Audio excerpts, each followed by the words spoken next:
Hari ini kita belajar sejarah kebudayaan Islam di pelajaran 6 dengan judul Masa Dewasa Nabi Muhammad SAW. Ada 4 materi yang akan kita bahas. Yang pertama, kehidupan Nabi Muhammad SAW setelah dewasa. Yang kedua, kepribadian Nabi Muhammad SAW. Yang ketiga, Nabi Muhammad SAW menikah. Dan yang keempat, peristiwa peletakan Hajar Aswad. Kita masuk ke materi yang pertama, yaitu kehidupan Nabi Muhammad SAW setelah dewasa. Beberapa pekerjaan yang pernah dilakukan oleh Nabi Muhammad SAW dalam kehidupan menjelang dewasa, antara lain yang pertama, perjalanan ke Syam. Bersama sang paman Abu Tholib, Nabi Muhammad SAW pergi ke Syam di usia 12 tahun untuk berdagang. Perjalanan ini merupakan perjalanan terjauh Nabi Muhammad SAW. Dalam perjalanan inilah bertemu dengan pendeta Nasrani yang melihat adanya tanda-tanda kenabian pada diri Nabi Muhammad SAW.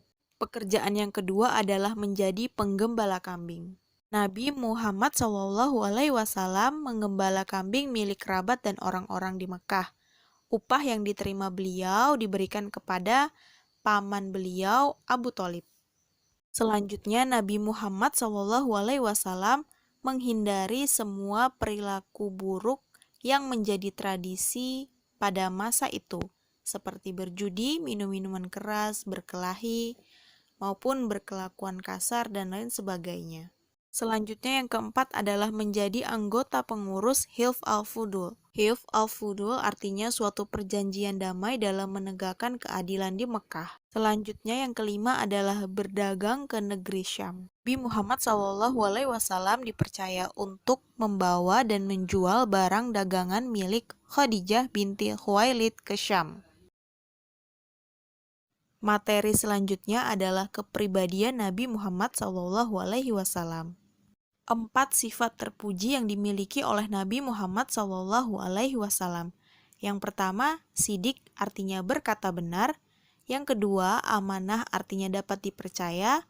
Yang ketiga, tablik artinya menyampaikan. Dan yang keempat, fatonah artinya cerdas dan bijaksana. Nabi Muhammad SAW diberi gelar oleh masyarakat Arab adalah Al-Amin, karena perkataan dan perbuatan Nabi Muhammad SAW senantiasa dapat dipercaya. Materi yang ketiga, Nabi Muhammad SAW menikah dengan Khadijah binti Khuwailid. Masih ingatkah kamu bahwa Nabi Muhammad SAW pernah diajak paman beliau Abu Tholib untuk berdagang ke Syam saat berusia 12 tahun? Nah, di usia Nabi Muhammad SAW yang ke-25 tahun, beliau kembali ke Syam untuk kedua kalinya dengan membawa dagangan milik Khadijah. Khadijah adalah perempuan yang mulia, kaya raya, dan dia memperkerjakan beberapa laki-laki untuk menjalankan dagangannya. Khadijah tertarik dengan Nabi Muhammad SAW karena akhlak beliau, kejujuran beliau, dan kesuksesan beliau dalam memimpin khalifah dagang ke Syam. Oleh karena itu, Khadijah berniat untuk menikah dengan Nabi Muhammad SAW. Setelah 2 bulan kepulangan Nabi Muhammad SAW dari perjalanan kedua beliau ke Syam, kemudian beliau menikah dengan Khadijah. Ketika itu umur Khadijah 40 tahun dan umur Nabi Muhammad SAW adalah 25 tahun. Dari pernikahannya dengan Khadijah, Nabi Muhammad SAW mempunyai 6 orang anak, terdiri dari 2 laki-laki dan 4 perempuan, yaitu Qasim, Zainab, Ruqayyah, Ummu Kalsum, Fatimah, dan Abdullah. Selanjutnya kita masuk pada materi terakhir yang keempat, yaitu peristiwa peletakan Hajar Aswad. Ketika Nabi Muhammad SAW berumur 35 tahun, saat itu keadaan Ka'bah rusak dan hancur. Setiap suku Quraisy bergotong royong memperbaiki Ka'bah yang rusak. Nabi Muhammad SAW turut serta dalam gotong royong memperbaiki Ka'bah tersebut. Ikut pula paman beliau, Abbas bin Abdul Muthalib, membantu mengangkat bebatuan. Ketika pembangunan Ka'bah selesai, kaum Quraisy berselisih paham tentang siapa yang meletakkan Hajar Aswad pada tempatnya. Kemudian disepakati bahwa yang paling berhak ialah yang pertama kali masuk Masjidil Haram.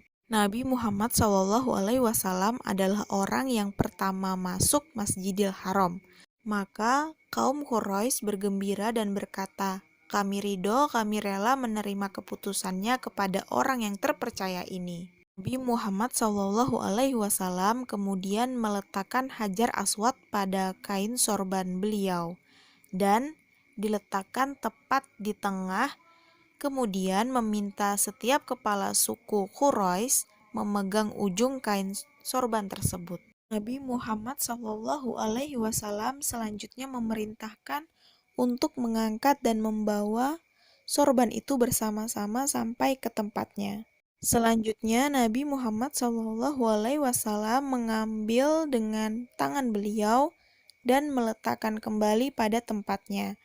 Maka, hilanglah perselisihan karena kebijaksanaan dan kecerdasan Nabi Muhammad SAW. Kecerdasan dan kebijaksanaan beliau adalah bagian dari sifat kenabian, yaitu sifat fatonah.